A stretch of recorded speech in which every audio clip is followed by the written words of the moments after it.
যমুনা তীর বনচারী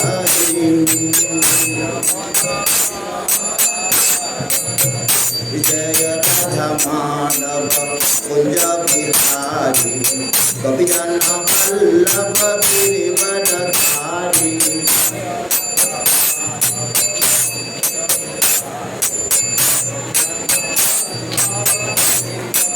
जय राधा माधव कुंज बिहारी कपिजन वल्लभ गिरिवरधारी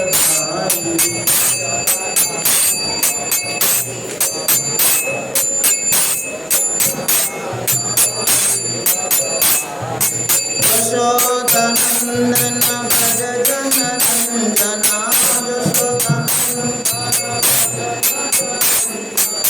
यशोदनंदन भज जन रंजना यमुना तीर वनचारी जय राधा माधव कुंज बिहारी कपिजन वल्लभ गिरिवरधारी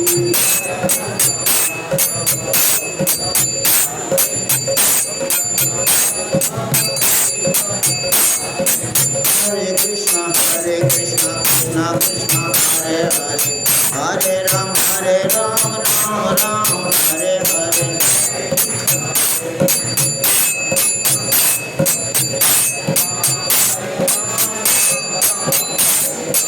हरे कृष्ण कृष्ण कृष्ण हरे हरे हरे राम राम राम हरे हरे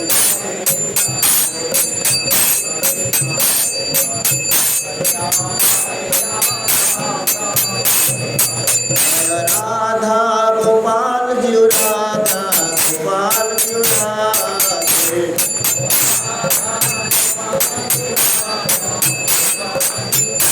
जय राधा गोपीनाथ राधा गोपीनाथ राधे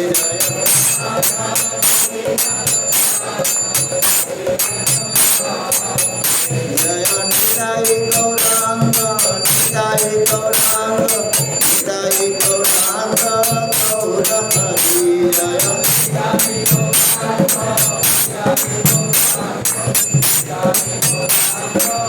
जय कृष्ण बलराम जय कृष्ण बलराम कृष्ण बलराम जय कृष्ण बलराम जय कृष्ण बलराम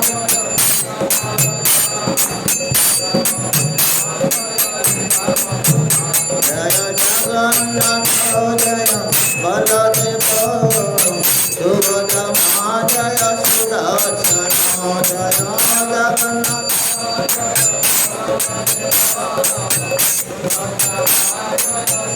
जय लक्ष्मी नृसिंह जय लक्ष्मी नृसिंह लक्ष्मी नृसिंह जय लक्ष्मी नृसिंह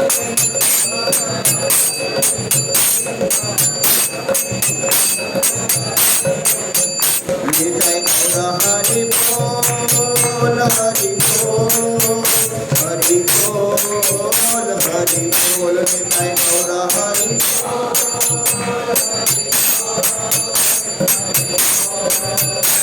जय जय प्रभुपाद प्रभुपाद प्रभुपाद प्रभुपाद जय जय प्रभुपाद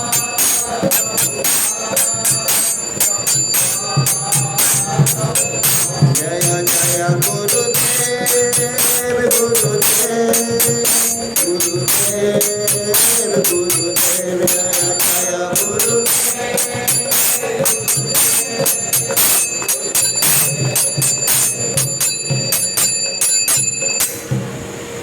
जय राधा माधव की स्वयं विष्णुपाद परमहंस परिव्राजकाचार्य श्री श्रीमद गौर गोविंद स्वामी गुरु महाराज की जय विष्णुपाद परमहंस परिव्राजकाचार्य श्री श्रीमद अखचरणारविंद भक्ति वेदांत स्वामी महाराज प्रभुपाद की जय जय विष्णुपाद परमहंस परिव्राजकाचार्य श्रीमद् कृष्ण प्रभासमूर्ति भक्ति सिद्धांत सरस्वती ठाकुर प्रभुपाद की जय। नामाचार्य हरिदास ठाकुर की जय। अनंत कटि वैष्णव वृंद की जय।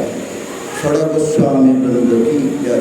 प्रेम से बोला श्री कृष्ण चैतन्य प्रभु नित्यानंद श्री अद्वैत गदाधर शिवासादि गौर भक्त वृंद की जय। श्री श्री राधा कृष्ण गोप गोपीनाथ श्याम कुंद राधा कुंड गिरिवर्धन की जय। गंगा माता की जय। यमुना माता की जय। नवद्वीप धाम की जय। वृंदावन धाम की जय। श्रीक्षेत्रपुरी धाम की जय। श्रीमती तुलसी महारानी की जय। श्रीमती राधा रानी की जय। हरिनाम संकीर्तन की जय। श्रीमद् भगवद गीता की जय। समवेत भक्त वृंद की जय। समवेत भक्त वृंद की जय। समवेत भक्त वृंद की जय। गौ प्रेमानंदे। ओम अज्ञानतिमिरन्धस्य ज्ञानाञ्जनशलाकया चक्षुरुन्मिलितं येन तस्मै श्रीगुरवे नमः। श्रीचैतन्यमनोभीष्टं स्थापितं येन भूतले स्वयं रूपकदा मह्यं ददाति स्वपदान्तिकं। नमो विष्णुपादाय कृष्णवेष्टाय भूतले श्रीमते चैतन्य चंद्र स्वामी नामिने। नमो विष्णुपादाय कृष्णवेष्टाय भूतले श्रीमते गौर गोविंद स्वामी नामिने। नमो विष्णुपादाय कृष्णवेष्टाय भूतले श्रीमते भक्ति वेदांत स्वामी नामिने। नमस्ते सरस्वती देवे गौरवाणी प्रचारिणे निर्विशेष शून्यवादी पश्चात्देशतारिणे। नमो महावदन्नाय कृष्ण प्रेम प्रदायते कृष्णाय कृष्ण चैतन्य नाम्ने गौरवसे नमः। हे कृष्ण करुणा सिंधु दीनबंधु जगत्पते गोपीश्च गोपिका कांत राधा कांत नमोस्तुते। तप्त कांचन गौरांगी राधे वृंदावनेश्वरी वृषभानुसुते देवी प्रणमामि हरिप्रिये। मञ्छाकल्पतरुभ्यश्च कृपासिन्धुभ्येव च पतितानां पावनेभ्यो वैष्णवेभ्यो नमो नमः। जय श्री कृष्ण चैतन्य प्रभु नित्यानंद श्री अद्वैत गदाधर श्रीवासादि गौर भक्तवृंद। हरे कृष्ण कृष्ण कृष्ण हरे हरे हरे राम राम राम हरे हरे। हरे कृष्ण कृष्ण कृष्ण हरे हरे हरे राम राम राम हरे हरे। हरे कृष्ण कृष्ण कृष्ण हरे हरे हरे राम राम राम हरे हरे। ओम नमो भगवते वासुदेवाय। ओम नमो भगवते वासुदेवाय। ओम नमो भगवते वासुदेवाय। हरे कृष्ण। श्रीमद् भगवद गीता मौलिक रूप से सप्तम अध्याय ज्ञान विज्ञान योग श्लोक नंबर 20 मो सहित आपने उच्चारण करूँ। कामैस्तैस्तैर्हृत ज्ञानं प्रपद्यन्ते अन्यदेवता तं तं नियममास्ताय प्रकृत्या नियता स्वयं। कामैस्तैस्तैर्हृतज्ञानं प्रपद्यन्ते अन्यदेवता तं तं नियममास्ताय प्रकृत्या नियता स्वयं। कामैस्तैस्तैर्हृतज्ञानं प्रपद्यन्ते अन्यदेवता तं तं नियममास्थाय प्रकृत्या नियता स्वयं। कुन्तु कामैस्तैस्तैरुतज्ञानं प्रपद्यन्ते अन्यदेवता तं तं नियममास्थाय प्रकृत्या नियता स्वयं। माताजी, कामैस्तैस्तैरुतज्ञानं प्रपद्यन्ते अन्यदेवता तं तं नियममास्थाय प्रकृत्या नियता स्वयं। शब्दानुवाद प्रभुपादଙ୍କ द्वारा ଓଡ଼ିଆ ରେ परम गुरुदेव द्वारा कामई कामना द्वारा तोई से ही भूत भूत ज्ञान ज्ञान प्रपद्यन्ते शरण नियंती अन्य अन्य देवता देवता मानंकु तम सेही नियम आस्थाय अनुसरण करी प्रकृत्या प्रकृति अनुजाई नियता नियंत्रित स्वया निजर। अनुवाद प्रभुपादଙ୍କ द्वारा ଓଡ଼ିଆ रे परम गुरुदेवଙ୍କ द्वारा जो मानक मनरे भौतिक कामना पशि विकृत होइछि सेमाने देवता मानकर शरणापन्न होती एवं सेमानंकर प्रकृति अनुजाई निर्दिष्ट पूजाविधि और नियम मान अनुसरण करती। सर्वप्रथम मोर परम पूज्य गुरुदेव चरण कमल कोटि कोटि दंडवत प्रणति निवेदन करुच्छी। परम गुरुदेव चरण कमल मोर कोटि कोटि दंडवत प्रणति निवेदन करुच्छी। जगत गुरु शिल प्रभुपाद चरण कमल मोर कोटि कोटि दंडवत प्रणति निवेदन करुच्छी। इस्कन समस्त गुरुवृंद तथा वैष्णववृंद चरण कमल मोर कोटि कोटि दंडवत प्रणति निवेदन करुच्छी। अनंत कोटि वैष्णववृंद चरण कमल मोर कोटि कोटि दंडवत प्रणति निवेदन करुच्छी। भगवान चरण कमल मोर सहस्र कोटि दंडवत प्रणति निवेदन करुच्छी। आपण मानू मोर प्रणति निवेदन करने संगे संगे आज संध्या भगवत आलोचना को आपण मानू इस्कन भुवनेश्वर तरफ स्वागत संबर्धना जनावुछि। ये होउचंती भगवान निज मुख निसृत वाणी जहाँ भगवान कुरुक्षेत्र युद्धभूमि में कही तेणु गुरु वैष्णव पर जहाँ संभवपर ताहा आपण मानक आगे उपस्थापन करी भूल त्रुटि रोते आपण मैंने मत निज गुण में क्षमा करेंगे।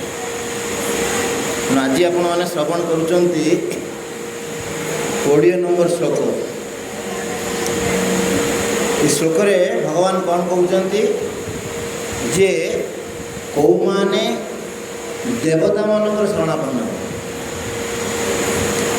साधारणतः आम जानी हिंदू परंपरा रे 33 कोटी देवता अच्छा से अन्य धर्मावलंबी कौन कहते जे जमी मुस्लिम मैंने कहते आमर जड़े ख्रीस्टान कहते आमर जीशु ख्रीस्ट सी कहते आल्ला जीशु ख्रीस्ट आपणकर 33 कोटी देवता। कि वास्तविक से जानी ना तत्व से वास्तविक ये 33 कोटी देवता बोली कहते किए कौन जानी ना। एठी भगवान कौन कहते जे कौ माने यही देवता मानकर शरणापन्न हे। एक्चुअली देवता माने होउचंती भगवान सरकार रे इमाने जड़े जड़े मिनिस्टर प्रतिनिधि।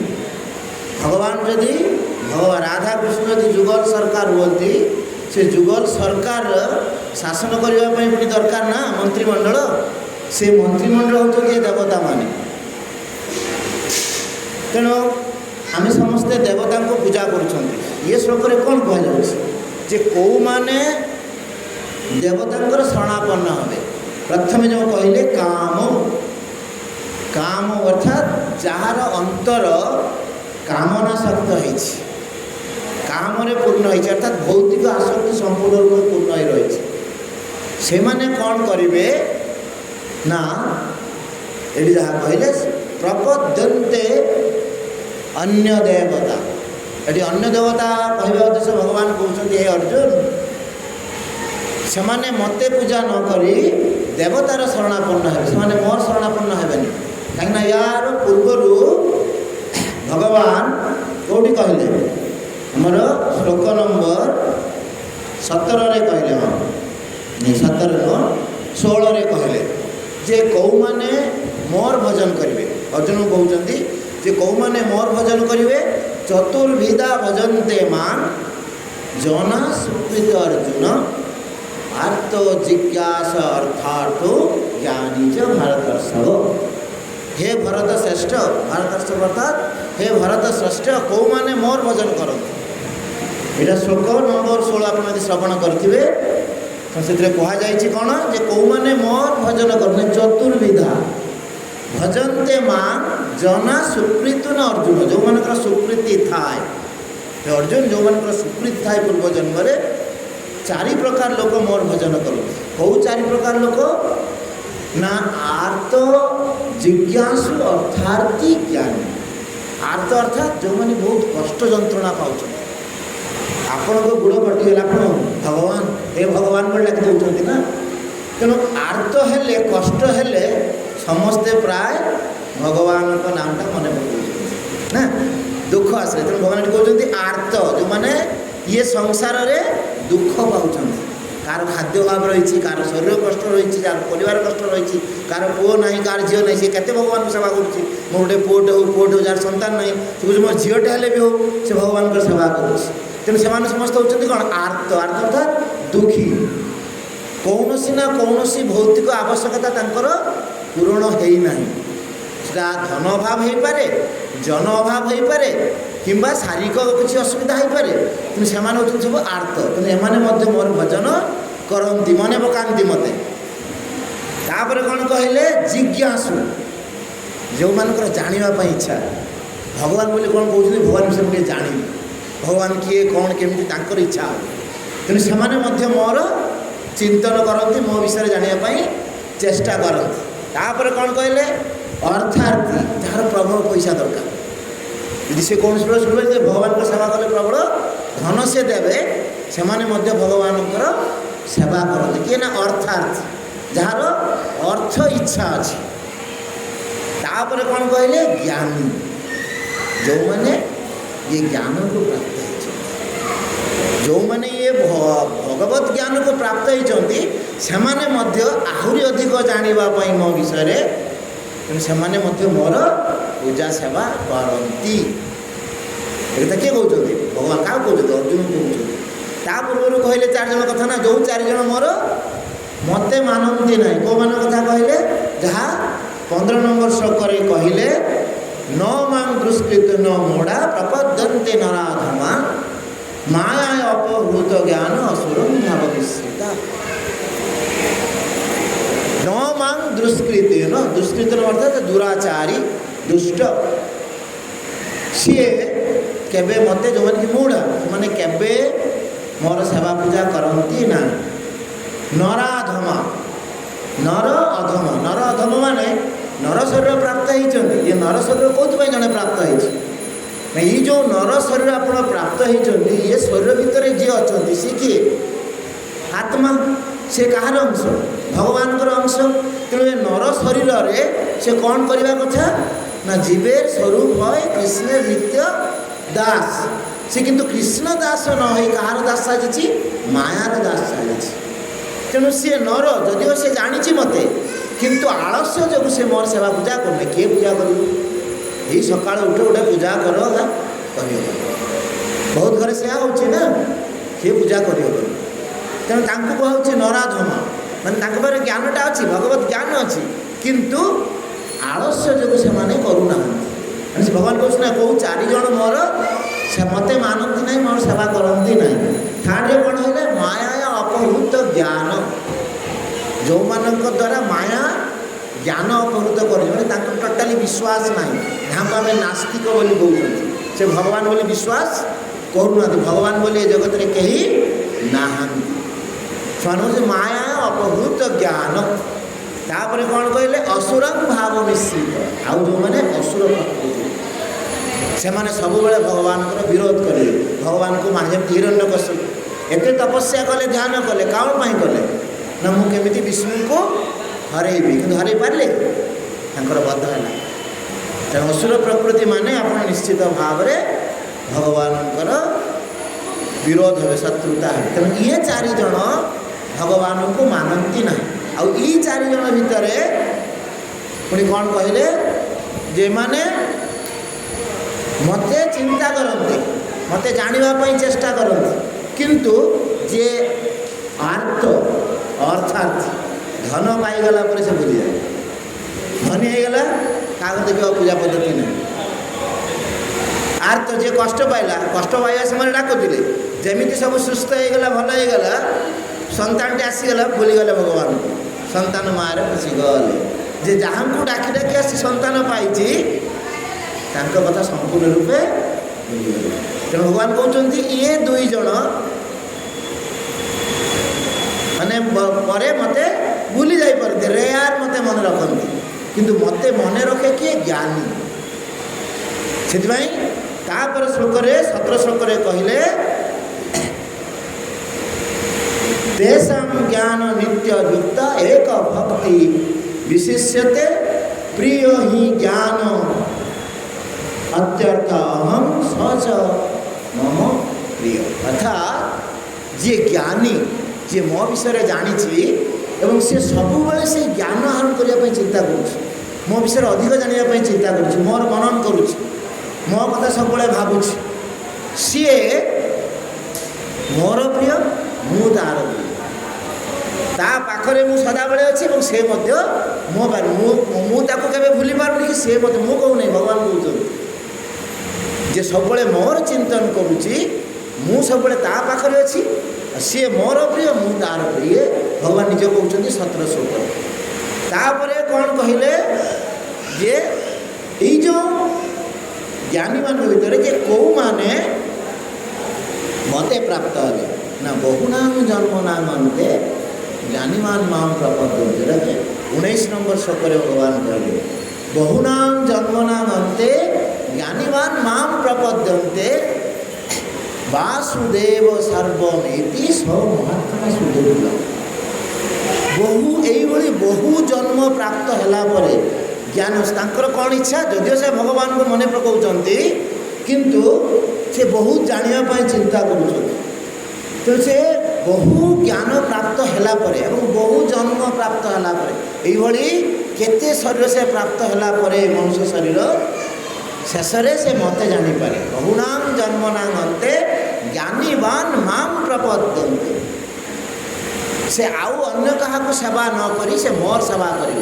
ଧର ଏ ଜନ୍ମରେ କିଏ ସରସ୍ୱତୀଙ୍କୁ ପୂଜା କରୁଛନ୍ତି, କିଏ ମା ମଙ୍ଗଳାଙ୍କର ପୂଜା କରୁଛନ୍ତି, କିଏ ମା ଦୁର୍ଗାଙ୍କର ପୂଜା କରୁଛନ୍ତି, କିଏ ଶିବଜୀଙ୍କର ପୂଜା କରୁଛନ୍ତି, ବିଭିନ୍ନ ଦେବଦେବତୀଙ୍କୁ ଆମେ ଧାରଣ କରିଛନ୍ତି। ଆମର ଜ୍ଞାନ ଗୁଣ ଅନୁସାରେ ଓ ପୂର୍ବଜନ୍ମର ସ୍ୱୀକୃତି ଅନୁସାରେ ଆମେ ସେ ଦେବତାଙ୍କୁ ଧରିକି ରଖୁଛନ୍ତି। ଆମର ଜ୍ଞାନ ହେଉନାହିଁ, ଆମେ ଜାଣିପାରୁନାହାନ୍ତି, କିନ୍ତୁ ଭଗବାନ କହୁଛନ୍ତି ଯେ ଯେଉଁ ଦେବତାକୁ ଧରିଥାଏ ମୁଁ ତାକୁ ଶକ୍ତି ଯୋଗାଏ, ସେଥିରେ ତା'ର ଦୃଢ଼ ଭକ୍ତି ହେବ, ସେଇ ଦେବତାରେ ତା'ର ଦୃଢ଼ ଭକ୍ତି ହେବ, ଯାହାଫଳରେ କି ସେଇଟା ତା'ର କ'ଣ ହେବ ନା ତା'ର ସ୍ୱୀକୃତି ହୋଇଯିବ ପରଜନ୍ମ ପାଇଁ। ଏବଂ ଏଇଭଳି ଭାବରେ ବହୁ ଜନ୍ମ ପ୍ରାପ୍ତ ହେଲା ପରେ ସେଥିରେ ଜାଣିବ ବହୁନାମ ଜନ୍ମନାମ ଅନ୍ତେ ଜ୍ଞାନୀବାନ ମାମ ପ୍ରପଦ୍ୟନ୍ତେ ବାସୁଦେବ ସର୍ବମିତି। ସମସ୍ତଙ୍କ ଭିତରେ ସର୍ବଶ୍ରେଷ୍ଠ କିଏ? ସର୍ବମିତି କିଏ? ନା ବାସୁଦେବ। ଯିଏ ସର୍ବତ୍ର ବିଦ୍ୟମାନ ତାଙ୍କୁ କୁହାଯାଏ ବାସୁଦେବ। ସେ ବାସୁଦେବ କିଏ? ନା ଭଗବାନ କୃଷ୍ଣ, ଯିଏ ବୃନ୍ଦାବନରେ ଆସି ତାଙ୍କର ଲୀଳା କରିଛନ୍ତି, ଭକ୍ତମାନଙ୍କୁ ଆନନ୍ଦ ଦେଇଛନ୍ତି, ଅସୁରମାନଙ୍କୁ ବଦ୍ଧ କରିଛନ୍ତି। ସେହି ନରରୂପ ଧାରଣ କରି ଯେଉଁ ଆସିଛନ୍ତି ସେ ନରରୂପ ନୁହନ୍ତି, ତାଙ୍କର ଶରୀର ହେଉଛି ଦିବ୍ୟ। କହୁଛନ୍ତି ନା ଜନ୍ମ କର୍ମ ଚୌମେ ଦିବ୍ୟ ଏବଂ ଯେ ବ୍ୟକ୍ତି ତତ୍ତ୍ୱତା। ତ୍ୟାକ୍ତ ଦେହ ପୁନର୍ଜନ୍ମ ନଇତି ମାମତି ଶରୀର। ଯିଏ ଜାଣିଗଲା ଯେ ମୋର ଜନ୍ମ କର୍ମ ଦିବ୍ୟ, ମୁଁ ନର ରୂପରେ ଆସେ କିନ୍ତୁ ସବୁ ମୋର ଦିବ୍ୟ, ଏତିକି ଯେ ଜାଣିଗଲା ତ୍ୟାକ୍ତ ଦେହ ପୁନର୍ଜନ୍ମ ନଇତି ମାମତି ଶରୀର। ଏ ଅର୍ଜୁନ ସେଥିରେ ଦେହ ତ୍ୟାଗ କରେ, ସେ ଆଉ ଜନ୍ମ ଗ୍ରହଣ କରେ ନାହିଁ, ଶରୀର ପ୍ରାପ୍ତ ହୁଏ ନାହିଁ। ଯେଉଁ 84 ଲକ୍ଷ ଜନି ଅଛନ୍ତି, ये जो आत्मा, मु ये शरीर नुह, मु मुस्लिम नुह, मु हिंदू नुह, मु क्रिश्चियन नुह, मु जैन नुह, मु अमेरिकान नुह, मु इंडियन नुह, मु ऑस्ट्रेलियन नुह, मु हूँ आत्मा चेतना। ये जो आत्मार स्थिति जो ये शरीर हूँ जीवंत, ये आत्मा बाहरी गले शरीर हूँ मृत। तेणु से आत्मा कहार अंश भगवान कहते ममाय वंश जीव लोके जीवभूत सनातन मन षष्ठाणी इंद्राणी प्रकृति तानि कर्षति।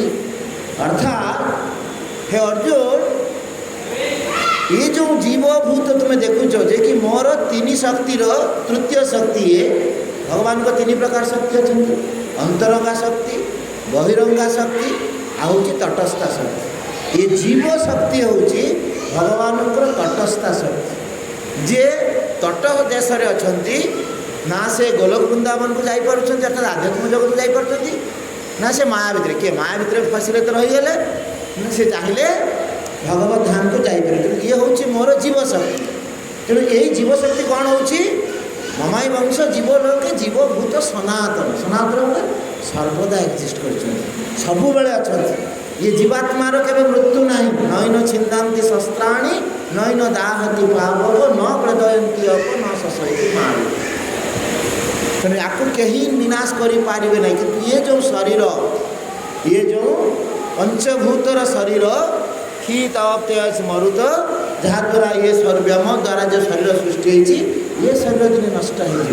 ये शरीर जन्म नौ, जन्म मृत्यु जरा व्याधि, ये 4 प्रोसेस दे गति करुँ। जन्म हो, मृत्यु पुणी हो, जरा अच्छी व्याधि अच्छी। ये हूँ प्रकृत कष्ट। ये कष्ट जड़े केमती मुक्त पाइब? आप खाइबा को पाऊना, धन ना, टंका ना, एगुड़िक दुख नुह। दुख हूँ जो जन्म मृत्यु जरा व्याधि बाधक अवस्था आसो, पुणी मुझे गोटे शरीर प्राप्त भी, कौन शरीर प्राप्त भी मुझे जाने ना। किंतु भागवत गीता पढ़ले आप जानीपर मु कौन शरीर प्राप्त है। सबू दिखाई जे मनीष तार कर्म अनुसार से पुणी गोटे शरीर प्राप्त हो। जम जम व्यापी स्मरण भाव त्यजंती अंते कलेवर तम तथैव कुंते सदा कथा। जो जो भाव में अपने शरीर त्याग करेंगे से ही भाव में पुणी गोटे शरीर प्राप्त हो। एमती मुझे डिसाइड कर डॉक्टर हेबी, डॉक्टर भाई पाठ पढ़ुची, ए वर्ष ना आर वर्ष मोर मेडिकल क्लियर हो, ना मुझे लगी ना हवाटा स्वाभाविक। मुझे चेष्टा करुँची, यदि मुझे ठीक कर्म करी निश्चित मुझे डॉक्टर है, मत किए अटके? भगवान कर्मफल देवे, जो कर्म करेंगे आप कर्मफल प्राप्त हो। मो तो लाइफ में कहीं देखनी कौटी मोर डिफिट हो। जो कर्म ठीक ठीक संपादन करी आई गेट मैरेज। तेणु आम जदि ठीक ठीक कर्म करुँच आम निश्चित भाव में आम फल पाइबा। ठीक से भाव में ये मनुष्य जनी रे आपण कौ कर्म करुँच, कौ कर्म करवा उचित ना, से कर्म हूँ भगवत कर्म।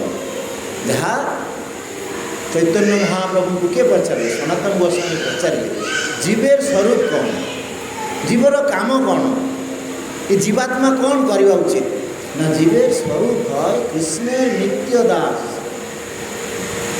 से केवल कृष्णकर दास हम, ता छड़ा कौन कर्म करवा उचित नुह।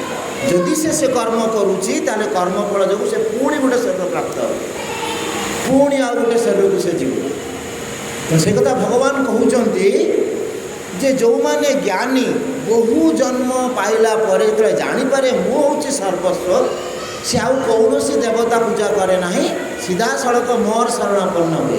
प्रभुपाद कहते ये कृष्ण चेतना, जो कृष्ण चेतना प्रभुपाद सारा विश्व रे प्रचार कर ये जीव मान उद्धार करने ପତିତମାନଙ୍କର ଉଦ୍ଧାର କରିବା ପାଇଁ ଆମେ ସମସ୍ତେ ହେଉଛନ୍ତି ପତିତ।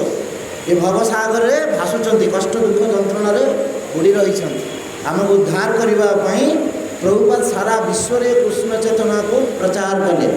ସେ କହିଲେ କୃଷ୍ଣ ଚେତନା ହେବା ପାଇଁ ଲୋକକୁ ଗୋଟିଏ ସେକେଣ୍ଡ ଲାଗିବ, ଓନ୍ଲି 1 ସେକେଣ୍ଡ।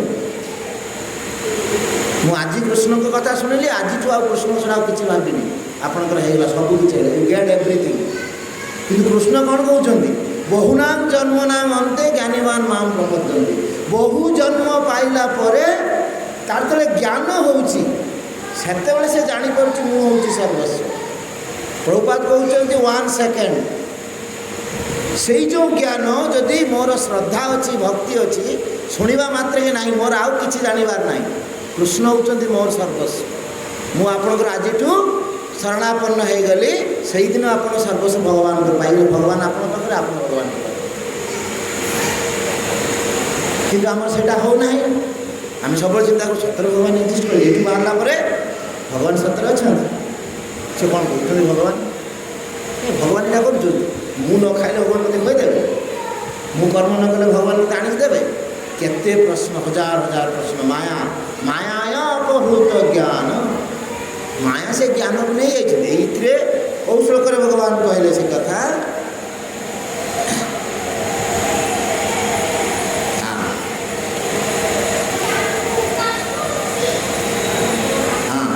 14 নম্বর শ্লোকରେ ଶ୍ରବଣ କରିଥିବେ। ଦୈବ ହି ଏସା ଗୁଣମୟୀ ମମ ମାୟା ଦୂରତୟା ମାମେବ ଯ ପ୍ରପଦନ୍ତି ମାୟା ମଦଂ ତରନ୍ତି। ଇଏ ହେଉଛି ଜ୍ଞାନ ବିଜ୍ଞାନ ବିଭାଗ, 7ମ ଅଧ୍ୟାୟ ଜ୍ଞାନ ବିଜ୍ଞାନ ବିଭାଗ। ଭଗବାନ କହୁଛନ୍ତି ଇଏ ଜ୍ଞାନ ଜାଣି ସାରିଲା ପରେ କାହା କହୁଛନ୍ତି? ଅର୍ଜୁନ, ଆଉ ତୁମର ଜାଣିବା ପାଇଁ କିଛି ବାକି ରହିବନି। ୟୁ ଗେଟ୍ ଏଭ୍ରିଥିଙ୍ଗ, ସବୁ ଜ୍ଞାତ ହେଇଗଲେ। ତେଣୁ ଦୈବ ହିଁ ଏସା ଗୁଣମୟୀ ମମ ମାୟା ଦୂରତୟା। ମାନେ ये जो दैव, ये जो भवसागर, ये जो भौतिक जगत, ये जगत भी मोर शक्ति, किंतु मोर निकृष्ट शक्ति।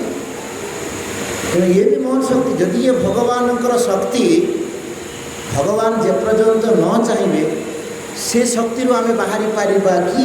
आम से शक्ति अच्छा आम ए जो जगत अच्छा, ये जगत कौन? जेलखाना।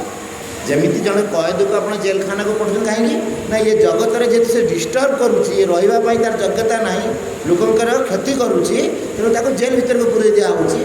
ठीक सेमती ये जीवात्मार जगह हूँ कौटी ना? गोलोक वृंदावन।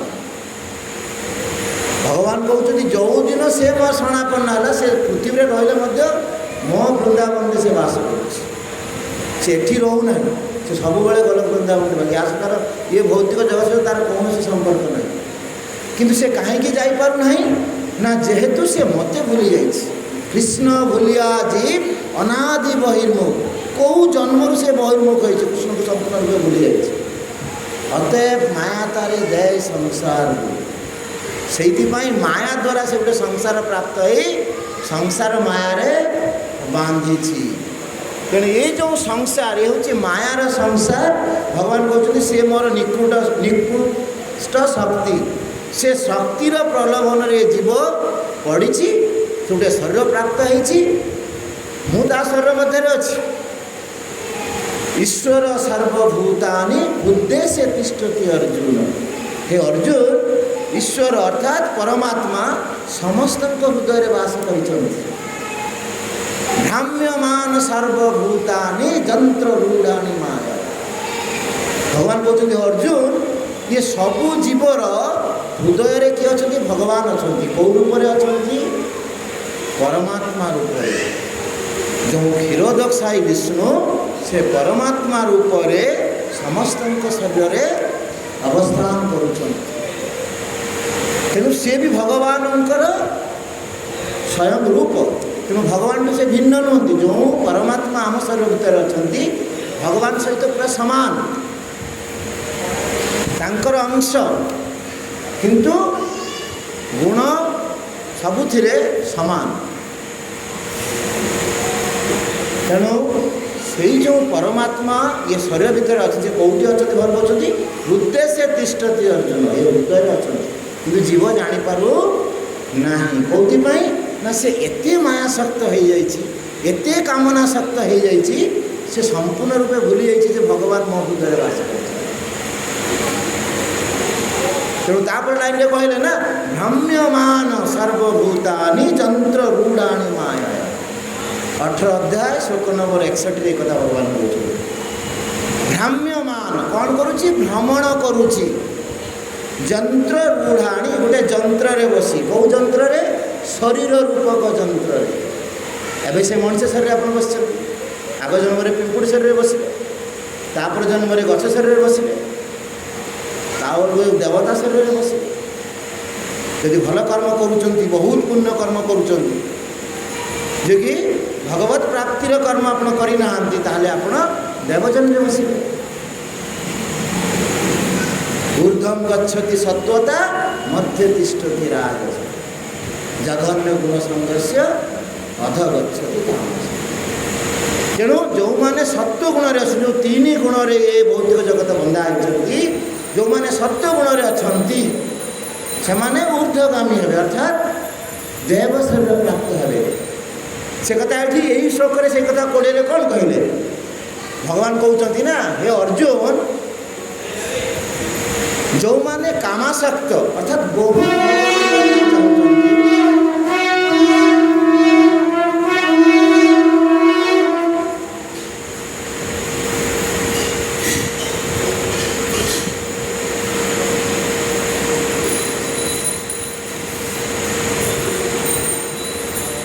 श्रीनिताय गौरांग श्री कृष्ण देवानंद। ତେଣୁ ଯେଉଁମାନଙ୍କର ହୃଦୟ କାମନାସକ୍ତ ହେଇଯାଇଛି, କାମଇ ତଇ ତଇ, ଈଶ୍ୱର କ'ଣ କହିଛି? କାମଇ ସ୍ତଇ ସ୍ତଇ ଭୂତ ଜ୍ଞାନ, ଯାହାର ଜ୍ଞାନ କାମନାସକ୍ତ ହେଇଯାଇଛି, ଅର୍ଥାତ୍ ବହୁତ ଭୌତିକ ତାଙ୍କର ଇଚ୍ଛା ରହିଛି। ଘର, ଗାଡ଼ି, ବାଡ଼ି, ସଂସାର, କୋଟିପତି ହେବି, ମୁଁ ବହୁତ ସମ୍ମାନିତ ହେବି, ମୁଁ ଏଇଭଳିଆ ସ୍ଥିତିରେ ରହିବି, ମୁଁ ମିନିଷ୍ଟର ହେବି, ଏଇଭଳି ଯାହାର ଅତ୍ୟଧିକ କାମନା ରହିଛି, ସେମାନେ କ'ଣ କରୁଛନ୍ତି ନା ପ୍ରପଦ୍ୟନ୍ତେ ଅନ୍ୟ ଦେବତା, ଅନ୍ୟ ଦେବତାମାନଙ୍କୁ ସେମାନେ ପୂଜା କରନ୍ତି, ତାଙ୍କର ଶରଣାପନ୍ନ ହୁଅନ୍ତି। ତେଣୁ ଏଠି ଭଗବାନ ଇନଡାଇରେକ୍ଟଲି କ'ଣ କହୁଛନ୍ତି? ଦେବତା ପୂଜା କରନ୍ତୁ ନାହିଁ ବୋଲି କହୁଛନ୍ତି। ଅସମ୍ମାନ କରିବା କଥା କହିନାହାନ୍ତି। ଯେ ଭଗବାନଙ୍କ ଅଣ୍ଡରରେ ସମସ୍ତେ ଅଛନ୍ତି, ମୁଁ ଭଗବାନଙ୍କ ସେବା ନ କରି କ'ଣ କରୁଛି? ଦେବତାମାନଙ୍କର ସେବା କରୁଛି। କେଉଁଥିପାଇଁ ନା ଯେହେତୁ ମୋ ହୃଦୟରେ ପ୍ରବଳ କାମନା ରହିଛି, ଭୌତିକ କାମନା। ତେଣୁ ସେ ଭୌତିକ ପ୍ରାପ୍ତି ପାଇଁ ଦେବତାଙ୍କର ଶରଣାପନ୍ନ ହେଉଛି। ଦେବତା ଶରଣାପନ୍ନ ହଁ, ତାଙ୍କ ପାଖରେ ଶକ୍ତି ଅଛି। ସେ କେଉଁ ଶକ୍ତି ଦେଇପାରିବେ ନା ଆପଣ ସିଏ ଯେଉଁ ଶକ୍ତିରେ ଶକ୍ତିବାନ, ଯେମିତିକି ମାତା ସରସ୍ୱତୀକୁ ଆମେ ଡାକୁଛନ୍ତି, କେଉଁଥିପାଇଁ ଡାକୁଛନ୍ତି? ବିଦ୍ୟା, ମା ବିଦ୍ୟା ଦେବେ। କିନ୍ତୁ ସବୁକିଛି ଐଶ୍ୱର୍ଯ୍ୟ କାହା ପାଖରେ ଅଛନ୍ତି? ଭଗବାନ କୃଷ୍ଣଙ୍କ ପାଖରେ ଅଛନ୍ତି। ଇଏ ଦାୟିତ୍ୱ ଦିଆହେଇଛି। ଯେମିତି ଯଦି ମୁଁ ପ୍ରାଇମ୍ ମିନିଷ୍ଟରକୁ ଧରିଦେବି, ମୋର ଆଉ କୌଣସି ଅଭାବ ରହିବ କି? ଯଦି ପ୍ରେସିଡେଣ୍ଟକୁ ଧରିଦେବି, ମୋର ଆଉ କୌଣସି ଅଭାବ ରହିବ କି? ମୁଁ ଯଦି ଏଠି କୁଜି ନେତାକୁ ଧରିବି, ମୋତେ ଗୋଡ଼େଇବ, ବୁଲେଇବ, ପଇସା ନେବ, ଖାଇବ, ମୁଁ ବୁଲି ବୁଲି ଲାଷ୍ଟକୁ ପଦାରେ ପଡ଼ିବି। ଯଦି ତାକୁ ସନ୍ତୁଷ୍ଟ କରିପାରିଲି ତାହେଲେ ଭଲ କଥା, ନହେଲେ ସେ ମୋର ସବୁ ପଇସା ନେଇଯିବ, ଲାଷ୍ଟକୁ ମୁଁ ପଥରେ ପଡ଼ିବି। କିନ୍ତୁ ଯଦି ସେପଟେ ହଁ ହେଇଗଲା, କିଏ ହଁ କରିଦେଲେ? ପ୍ରାଇମ୍ ମିନିଷ୍ଟର ଯଦି ହଁ କରିଦେଲେ, ଆଉ କେହି ଅଟକାଇ ପାରିବେ? ପୁରା ପ୍ରାଇମ୍ ମିନିଷ୍ଟର ସିଗ୍ନେଚର ମାରିଦେଇଛନ୍ତି, ଆଉ କିଏ ଅଟକାଇବ? ସିଏ ହେଉଛନ୍ତି ଭଗବାନ କୃଷ୍ଣ। ଭଗବାନ ସେ କଥା କହୁଛନ୍ତି, ମୋତେ ନ ଧରି ଏମାନେ ଯେହେତୁ ଭୌତିକ କାମନାରେ ଆସକ୍ତ ହେଇକି ଅଛନ୍ତି, ଇଏ ଭୌତିକ ଜଗତ କଥା ଚିନ୍ତା କରୁଛନ୍ତି, ସେଥିପାଇଁ ସେମାନେ କ'ଣ କରୁଛନ୍ତି? ଅନ୍ୟ ଦେବତାର ପୂଜା କରୁଛନ୍ତି।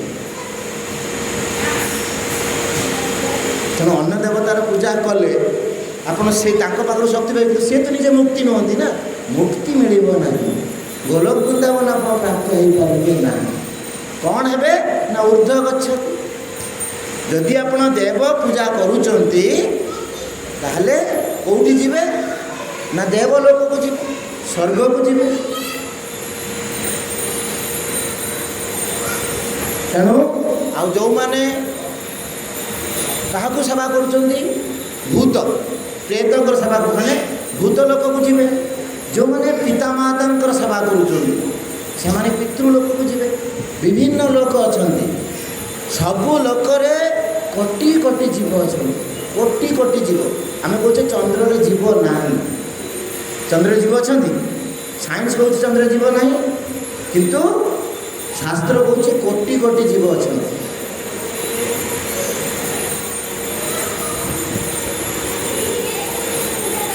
କେମିତି ତାହେଲେ ଆମେ ଜାଣିବା କୋଟି କୋଟି ଜୀବ ଅଛନ୍ତି? ଆମେ ଜାଣିପାରିବା ନାହିଁ।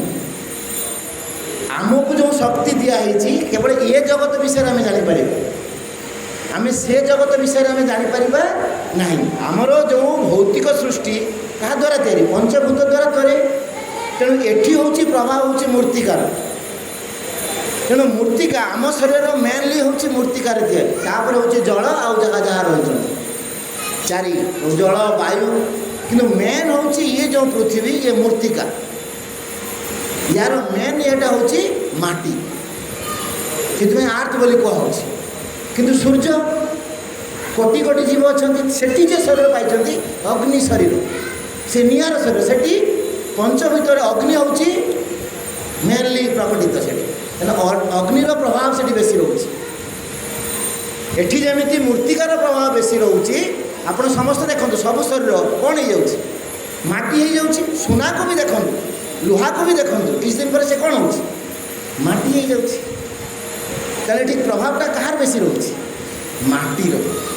ତେଣୁ ଯେଉଁଭଳି ଭାବରେ ଆମେ କର୍ମ କରିଛନ୍ତି ସେଇଭଳି ଭାବରେ ସେଇ ଜାଗାରେ ଜନ୍ମ ପାଇଛନ୍ତି, ସେଇଭଳି ଭାବରେ ଶରୀର ପାଇଛନ୍ତି। କିନ୍ତୁ ଏଇ ଯେଉଁ ମଣିଷ ଶରୀର ଏ ଦୁର୍ଲଭ। ଏଇ ଜନିରୁ ଜଣେ କ'ଣ କହିପାରିବ ନା ଭଗବତ ଧାମକୁ ଯାଇପାରିବ, କିନ୍ତୁ ଦେବଜନରୁ ଯାଇପାରିବ। ଆପଣ ଯଦି ପୁଣ୍ୟକର୍ମ କରିଛନ୍ତି ତାହେଲେ ଆପଣ କ'ଣ ପାଇବେ? ଦେବଜନି ପ୍ରାପ୍ତ ହେବେ, ଉର୍ଦ୍ଧ୍ୱ ଗଚ୍ଛାମି। ତେଣୁ ସେଠି ପାଇଲା ପରେ ସେ ହେଉଛି ଭୋଗଜନି। ହଁ, ସେଠି ଭଜନ ଜନି।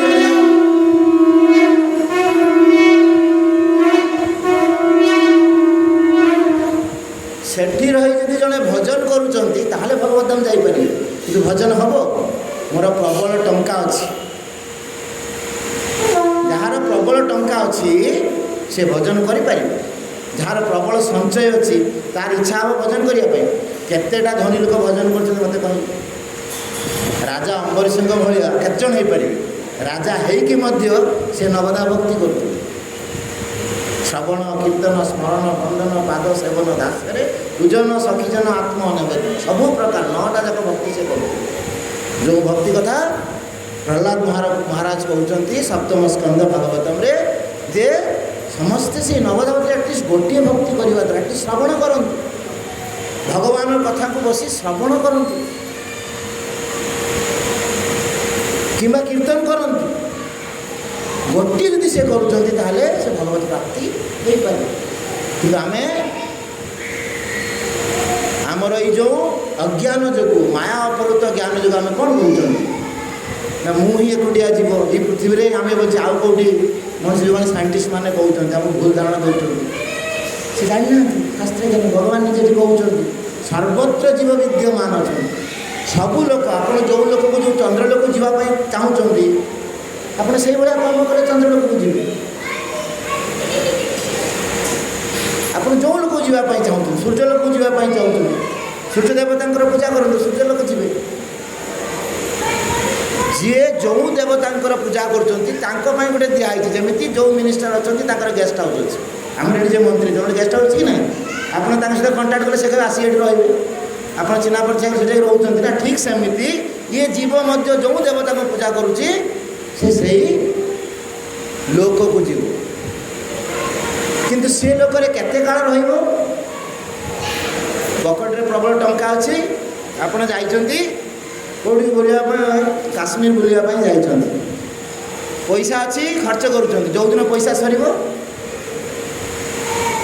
ଆଉ ରହିବେ ସେଠି? ନିଜ ସ୍ଥାନକୁ ଫେରନ୍ତୁ। ଏକ୍ଜାକ୍ଟଲି ସେଇ ଅବସ୍ଥା।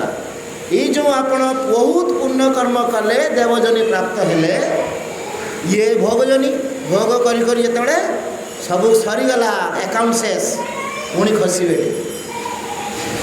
ପୁଣି ଖସି ଆସି ଏଠି ଶରୀର ପ୍ରାପ୍ତ ହେବେ। ଯେମିତିକି ଇନ୍ଦ୍ରଦେବ ମଧ୍ୟ ଘୁଷୁରୀ ଜନି ପ୍ରାପ୍ତ ହେଲେ। ତାଙ୍କ ଗୁରୁଙ୍କ ଚରଣରେ ଅପରାଧ କଲେ, ଗୁରୁ ଅଭିଶାପ ଦେଲେ ଯେ ତୁମେ ଯେଉଁ କର୍ମ କରୁଛ ଇଏ ସ୍ୱର୍ଗଲୋକରେ କରିବା ଉଚିତ ନୁହଁ, ତେଣୁ ତୁମେ ବର୍ତ୍ତମାନ ଯାଅ ଘୁଷୁରୀ ଜନି ପ୍ରାପ୍ତ ହୁଅ। ତେଣୁ ସେ ଘୁଷୁରୀ ଜନିରେ ରହିଲେ। ଏବଂ ଇଏ ଯେଉଁ ଶରୀର, ଏ ଯେଉଁ ପୋଷାକଟା ମୋତେ ମିଳୁଛି, ଇଏ ପୋଷାକର ଏତେ ପାୱାର, ସେ ଆତ୍ମାକୁ ସବୁ ଭୁଲେଇ ଦେଉଛି। ଯେତେବେଳେ ଇନ୍ଦ୍ରସ୍ଥାନ ଖାଲି ପଡ଼ିଲା, କିଏ ବ୍ରହ୍ମାଜୀ କହିଲେ ତାହେଲେ କେମିତି ଜଣକୁ ସେଠି ବସିବାକୁ ପଡ଼ିବ, କେହି ମିଳିଲେନି। ନୋ ୱାନ୍ ଏଲିଜିବୁଲ୍ ଟୁ ବି ଇନ୍ଦ୍ର। ତାହେଲେ ତାକୁ ହିଁ ଫେରେଇ ଆଣିବି। ବ୍ରହ୍ମାଜୀ ଆସିଲେ ସେ ଘୁଷୁରୀ ପାଖକୁ, ଆସି କହିଲେ ତୁମେ କିଏ ଜାଣିଛ? ନା ମୁଁ କିଏ ଆଜ୍ଞା? ନା ତୁମେ ଇନ୍ଦ୍ର। ତୁମେ ଯେହେତୁ ତୁମର ଗୁରୁ ବୃହସ୍ପତିଙ୍କ ଚରଣରେ ଅପରାଧ କରିଥିଲ, ସେଥିପାଇଁ ଅଭିଶପ୍ତ ହେଇ ଆଜି ଘୁଷୁରୀ ଜନିରେ ଅଛି। ଆଉ ମୁଁ ଆସିଛି ତୁମକୁ ଫେରେଇ ନେବି, ତୁମେ ଚାଲ ପୁଣି ସେ ଆସନ ପ୍ରାପ୍ତ ହେବ। ସେ କହିଲେ କ'ଣ ଜାଣିଛନ୍ତି? କାରଣ ଶରୀର ନା, ଏ ଶରୀର ଦେଖନ୍ତୁ କେମିତି କଣ୍ଟାମିନେଟେଡ୍ ଶରୀରରେ ଅଛନ୍ତି। ତେଣୁ ତାଙ୍କୁ କହିଲେ ଫେରିବା ପାଇଁ, ସେ କ'ଣ କହିଲେ? କହିଲେ ସେଠି ମୁଁ ଏଠି ଯେଉଁ ଖାଉଛି, କ'ଣ ଖାଉଛି? ଘୁଷୁରୀ ବିଷ୍ଟା। ସେଠି ସେ ବିଷ୍ଟା ମିଳିବ ତ? ଆମର ଅବସ୍ଥା ସେଇଆ। ମୁଁ ଏଠି ଖୁସିରେ ଅଛି, ପରିବାର ଧରିକି ଅଛି, ପୁଅ ଝିଅ ନାତି ବୁଲୁଛି ନା, କିନ୍ତୁ ମୁଁ ଜାଣିନି ୟା ପରେ କ'ଣ ଶରୀର ମୁଁ ପ୍ରାପ୍ତ ହେବି। ଏଇ ଯେଉଁ ମୁଁ କର୍ମ କରୁଛି, ଭଗବତ କର୍ମ ମୁଁ କରୁନାହିଁ। ତେଣୁ ଭଗବତ କର୍ମ ନ କଲେ ଜଣେ କ'ଣ ହେବ? ଅଧୋଗତି ହେବ, ତାର ନର୍କଗାମୀ ହେବ। ତେଣୁ ଇନ୍ଦ୍ର ଦେଖନ୍ତୁ, ସେ ଶରୀର ଯୋଗୁଁ ସେ ଶରୀରଟା କେଉଁଟା ଭଲ ଲାଗୁଛି? ବାସ୍ ଆମେ ବି ସେଇ ଅବସ୍ଥା। ଆମେ ଯାହାକୁ ଘୃଣା କରୁଛୁ ସେ ଆନନ୍ଦରେ ଗ୍ରହଣ କରୁଛି। କାହିଁକି ନା ସେ ସେଇଭଳିଆ ଶରୀର ପ୍ରାପ୍ତ। କେଉଁଥିପାଇଁ? ପୂର୍ବ ଜନ୍ମରେ ସେ ସେମିତି କର୍ମ କରିଛି। ତେଣୁ ଯିଏ ଭଗବତ କର୍ମ କଲା, ପ୍ରଭୁପାଦ କହୁଛନ୍ତି 1 ସେକେଣ୍ଡ, ମୋର ଯେ ଆଜି ଶରଣାପନ୍ନ ହେଇଗଲା, କାଲି ମୁଁ ତାର ହେଇଗଲି। କିନ୍ତୁ ଆମର ସେ ଜ୍ଞାନ ହେଉନି। ଆହୁରି ଜ୍ଞାନ ଦରକାର, ଆହୁରି ଜ୍ଞାନ ଦରକାର। ବହୁତ ଜନ୍ମ, ବହୁତ ଜନ୍ମ ବହୁ ନାମ ଜନ୍ମ ନାମ ମତେ ଜ୍ଞାନୀମାନ ମା। ବହୁ ଜନ୍ମ ପ୍ରାପ୍ତ ହେଲା ପରେ ଜଣେ ଜ୍ଞାନୀ। ତେଣୁ ଜ୍ଞାନର କୌଣସି ମୂଲ୍ୟ ନାହିଁ। କେବଳ ତାଙ୍କର ଶରଣାପନ୍ନ ହେବାର ଅଛି। ଆଉ ସେ ଶରଣାପନ୍ନ କେମିତି ହେଇପାରିବ? ନା କଳି କାଳେ ନାମ ରୂପେ କୃଷ୍ଣ ଅବତାର। ହରେ କୃଷ୍ଣ କୃଷ୍ଣ କୃଷ୍ଣ ହରେ ହରେ, ହରେ ରାମ ରାମ ରାମ ହରେ ହରେ। ଖାଲି ନାମ କରନ୍ତୁ। ନାମ ଦ୍ୱାରା ହିଁ ମୋ ଭିତରେ ଯେତେ ରହିଛି କଳମସ, ଭୌତିକ ଆସକ୍ତି ସବୁ ନଷ୍ଟ ହେଇଯିବ। ସେ ଧୂଳିସାତ କରିଦେବ। ନାମ କରିବାର ଅଛି, ଆଉ ଜ୍ଞାନର ବି ଆବଶ୍ୟକତା ରହିଛି। ଯେମିତିକି ଆପଣ ସମୁଦ୍ର କୂଳରେ ବୁଲୁଛନ୍ତି, ଗୋଟେ ମୁଦିଟା ପାଇଲେ, ଆପଣଙ୍କର କ'ଣ ଆସିବ ମୋତେ କୁହନ୍ତୁ? ମୁଦିଟାକୁ ଦେଖିଲେ ମନେ ହେବ ଏଇଟା କ'ଣ ରୂପାର ହେଇପାରେ କି, ହୀରାର ହେଇପାରେ କି? ଆପଣ ଜାଣିନାହାନ୍ତି ନା ସେ ବିଷୟରେ। ସୁନାର ହେଇଥିବ କି? ଏମିତି ଭାବିବେ। ପୁଣି ଆସିବ କ'ଣ? ଏଇଟା ତମ୍ବାର ବି ହେଇପାରେ, ସୁନା ଭଳିଆ ଦେଖାଯାଉଛି, ଏଇଟା ଆସିବ କି ନାହିଁ? କିନ୍ତୁ ତା ପ୍ରତି ଆସକ୍ତି ଆସିବ କି? ଆସିବନି। ଆସିବ, କିନ୍ତୁ ମାଇଣ୍ଡରେ ସନ୍ଦେହ କ'ଣ ରହିବ? এটা সোনার ହେଇଥାଇପାରେ, ରୂପାର ହେଇଥାଇପାରେ, ତମ୍ବାର ବି ହେଇଥାଇପାରେ, ପିତ୍ତଳର ବି ହେଇଥାଇପାରେ। ବା ଯଦି ମୋର କଲର୍ ଜ୍ଞାନ ଅଛି, ନା ଏଇଟା ତମ୍ବା ହେବନି ପିତ୍ତଳ ହେବ। ଯଦି ମୁଁ କଲର୍ ଅନୁସାରେ ଜାଣିଛି, କିଛି ଜ୍ଞାନ ଅଛି, ତ ମୋର କିଛି ଜ୍ଞାନ ଯୋଗୁଁ ମୁଁ ଏଇଭଳି ସ୍ଥିତିରେ ପହଞ୍ଚିଲି। ସେଠୁ ଆସି ଆପଣ ସୁନାରୀ ପାଖରେ ପହଞ୍ଚିଲେ। ଆଜ୍ଞା ଦେଖିଲେ ଏଇଟା କ'ଣ? ସୁନାରୀ ଦେଖିଲା, ଦେଖି କହିଲା ଆଜ୍ଞା ଏଇଟା ହେଉଛି ସୁନା। ଯେତେବେଳେ ସେ ସୁନା ବୋଲି କହିଲେ, କହିଲେ ଏଟାର ମୂଲ୍ୟ କେତେ ହେବ? ନା ଆଜ୍ଞା 10,000 ଟଙ୍କା ହେବ। ଆପଣ କ'ଣ ଜାଣିଲେ? ଆରେ ମୁଁ 10,000 ଟଙ୍କା ପାଇଯାଇଛି। ଆପଣ ତା ପ୍ରତି କ'ଣ ହେବ? ଆସକ୍ତି ବଢ଼ିବ ନା ବଢ଼ିବନି? ଦେଖନ୍ତୁ ସେତେବେଳେ ଜ୍ଞାନ ନଥିଲା, ଯେହେତୁ ସୁନାରୀ କ'ଣ କହିଲା ଏଇଟା ସୁନାରେ ତିଆରି, ତା ପ୍ରତି ଆପଣଙ୍କର ଆସକ୍ତି କାହିଁ ବଢ଼ିଲା? 10,000 ଟଙ୍କା ପାଇବ। ତାପରେ ଆପଣ ଘରେ ଆସିଲେ, ଆପଣଙ୍କର ଦାଦା ହେଉଛନ୍ତି ମାନେ ସବୁ ଜାଣିଛନ୍ତି ସବୁ ବିଷୟରେ, ରତ୍ନ ବିଷୟରେ, ତାଙ୍କୁ ଦେଖେଇଲେ। ଦାଦା ଏଇଟା ଦେଖିଲେ, ଏଇଟା କ'ଣ? କହିଲେ ଆରେ ଏଇଟା ପୁରା ହୀରାଟା, ଏଇଟା 1,00,000 ଟଙ୍କା ଦାମ। ତୁମର ବିଶ୍ୱାସ ହେବ କି? କାରଣ ଅଲରେଡ଼ି ଜ୍ଞାନ ପାଇଛ ନା। ହଁ, ସୁନାରୀ କହିଲା ପୁରା 10,000 ଟଙ୍କା, ଇଏ କ'ଣ କହୁଛନ୍ତି 1,00,000 ଟଙ୍କା? ସତରେ 1,00,000 ଟଙ୍କା?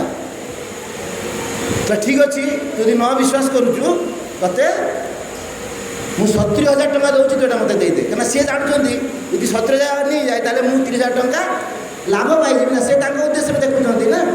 ଆଉ ଯେତେବେଳେ ଆପଣ ଜାଣିଲେ 1,00,000 ଟଙ୍କା, ଆପଣଙ୍କ ତା ପ୍ରତି କ'ଣ ଭାବ ହେଇଥିବ ଚିନ୍ତା କରନ୍ତୁ। ତେଣୁ ଜ୍ଞାନଟା କେମିତି ବଢ଼ୁଛି, ମୂଲ୍ୟବୋଧ ଅନୁସାରେ ପ୍ରଥମେ ଦେଖିଥିଲେ ତାକୁ ଅବହେଳା କରୁଥିବ ତ ଫୋପାଡ଼ି ବି ଦେଇଥାନ୍ତେ, ଏଇଠି ପଢ଼ିଛି ମାନେ କେହି ନେଉନାହାନ୍ତି ମାନେ ଏଇଟା ମୂଲ୍ୟହୀନ।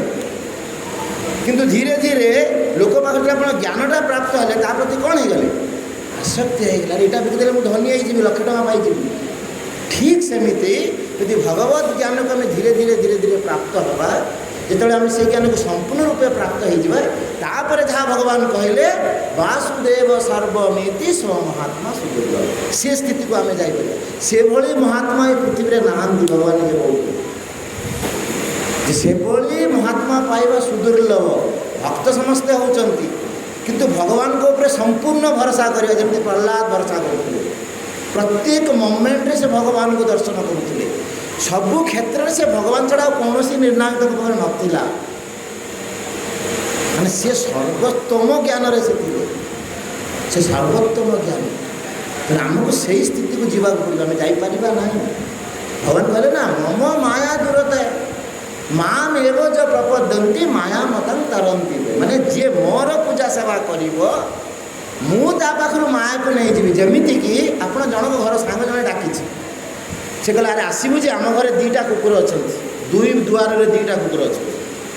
ଆସିବ ମାନେ କୁକୁର କାମୁଡ଼ି ପାରେ, ତେଣୁ ଆପଣ ଗଲେ ପ୍ରଥମ ଦୁଆର ଗଲାବେଳେ କୁକୁର ଭୋଗ କରୁଛି, ତେଣୁ ଆପଣ ପଶିବେ କି? ପଶିବେନି। ଠିକ୍ ଅଛି, ସେକେଣ୍ଡ ଦୁଆର ପଛେ ପଶିବେ। ଆପଣ ଜାଣିଛନ୍ତି ସେକେଣ୍ଡ ଦୁଆର ଆଉ ଗୋଟେ କୁକୁର ଭୋଗ କରୁଛି, ଆପଣ ସେଠୁ କ'ଣ କରିବେ? ମାଲିକକୁ ଫୋନ୍ କରିବେ। ମାଲିକକୁ ଫୋନ୍ କରି ମାଲିକ ଫୋନ୍ ଉଠେଇଲେ, ଉଠେଇକି ସେଇଠୁ ହଉଲି ପକାଇଦେଲେ। ସପୋଜ୍ ଜଣଙ୍କ ନାଁ ହେଉଛି କାଲୁ, ଆଉ ଜଣଙ୍କ ନାଁ ହେଉଛି ସାମୁ। ସପୋଜ୍ କାଲୁ ସାମୁ ଯିଏ ଆସୁଛି ତାକୁ ଛାଡ଼ି ଦିଅ, ଆଉ କାଲୁ ସାମୁ ଭକିବ। ଠିକ୍ ସେମିତି ଯେତେବେଳେ ଆପଣ ଭଗବାନଙ୍କ ପ୍ରତି ଆସକ୍ତି ହେଇଯିବେ, ଭଗବାନଙ୍କ ଶରଣାପନ୍ନ ହେବେ, କୃଷ୍ଣ କହିବେ ଏବେ ସେ ଜୀବକୁ ଛାଡ଼ିଦେ ମାୟା, ମାୟା ତୁ ଷ୍ଟପ୍ ହେଇଯାଉଥିଲା, ଆଉ ତୁ ତା ପ୍ରତି କୌଣସି ପ୍ରକାର ଖରାପ ପ୍ରତିଫଳ ଦେଖାନା, କାରଣ ତା ସାଙ୍ଗରେ ଆଉ ତାକୁ କିଛି ବାଧା ଦେନା। ତେଣୁ ଯେତେବେଳେ ଆମେ ସେଥିପାଇଁ କହୁଛନ୍ତି ପ୍ରଭୁପାଦ 1 ସେକେଣ୍ଡ ଯଦି ମୁଁ ସମ୍ପୂର୍ଣ୍ଣ ଶରଣାପନ୍ନ ହେଇଯିବି, ଦେନ୍ ସାଙ୍ଗେ ସାଙ୍ଗେ ମାୟା ଭଗବାନ ତାଙ୍କର ମାୟା ଶକ୍ତିକୁ ଅପହରଣ କରିନେବେ। କାହିଁକିନା ତାଙ୍କରି ମାୟା ଅଧିକରଣ ପ୍ରକୃତି ସୁୟତେ ସଚାରୁଛ, ଏ ପ୍ରକୃତି ମୋ ଅଧିକଣରେ କାମ କରୁଛି। ମୁଁ ମନା କଲା ପରେ ଆଉ କିଛି କରିବ କି? ପ୍ରାଇମ୍ ମିନିଷ୍ଟର ଯଦି କହିଦେଲେ ତାଙ୍କୁ କେହି କିଛି କହିବାର ନାହିଁ, ଆଉ ସାରା ପୃଥିବୀରେ ଯେଉଁ ଜାଗାରେ ତାଙ୍କୁ କେହି କିଛି କହିବେ? ସେଇଟା ପୁରା ଖାଲି ଦେଖାଯିବ ସିଗ୍ନେଚର ଯଦି ପ୍ରାଇମ୍ ମିନିଷ୍ଟର ସରିଲା। ତେଣୁ ଆମେ ଯଦି ସବୁ ଦେବତାଙ୍କୁ ସମ୍ମାନ କରିବା, ଯେହେତୁ ସେମାନେ ସେବା କରୁଛନ୍ତି, ତାଙ୍କ ଉପରେ ସେ ଶକ୍ତିର ଅଧିକାର ଅଛି, ସମସ୍ତଙ୍କୁ ଆମେ ସେବା କରିବା, ତାଙ୍କୁ ବ୍ୟବହାର ଆମେ ଠିକ୍ସେ କରିବା, କିନ୍ତୁ ଆମେ ଜଣକୁ ହିଁ ଧରିବା, ସେ ହେଉଛନ୍ତି ଭଗବାନ। ଭଗବାନ କହୁଛନ୍ତି ଏଠି ସେଇ କଥା ସେ କହୁଛନ୍ତି ଯେ ଯେଉଁମାନେ କାମାସକ୍ତ ସେ ତାଙ୍କର କାମନା ପୂର୍ତ୍ତି ପାଇଁ ଦେବତାଙ୍କୁ ପୂଜା କରନ୍ତି, ଯେହେତୁ ସେମାନଙ୍କର ହୃଦୟ ଶୁଦ୍ଧ ହେଇନାହିଁ। ଯେତେବେଳେ ତାଙ୍କର ହୃଦୟ ଶୁଦ୍ଧ ହେଇଯିବ, ଯେତେବେଳେ ସେମାନେ ଜାଣିପାରିବେ ଯେ ମୁଁ ତାଙ୍କ ହୃଦୟରେ ଅବସ୍ଥିତ ଅଛି, ସେତେବେଳେ ସେମାନେ ଆଉ ଦେବତା ପୂଜା କରିବେ ନାହିଁ, ସେମାନେ ମୋର ଶରଣାପନ୍ନ ହେବେ। ଆଉ ଯିଏ ମୋର ଶରଣାପନ୍ନ ହେଲା ସେ ନିଶ୍ଚିତ ଭାବରେ ଗୋଲକ ବୃନ୍ଦାବନ ପ୍ରାପ୍ତ ହେବ। ତେଣୁ ଆମର ଏ ଜୀବର ଲକ୍ଷ୍ୟ ହେଉଛି ସେଇ ଜାଗାକୁ ଯିବା ପାଇଁ। ଜୀବର ଏ ଯେଉଁ ମଣିଷ ଶରୀର ମାନେ ଗୋଟିଏ ହିଁ ଲକ୍ଷ୍ୟ ଯେ ଆମେ କେମିତି ଭଗବତ ପ୍ରାପ୍ତି ହେବା, ଆଉ ଏ ଜନ୍ମ ମୃତ୍ୟୁ ଜରା ବ୍ୟାଧି ଏ ଚକ୍ର ମଧ୍ୟରେ ଆଉ ଗତି କରିବାର ନାହିଁ।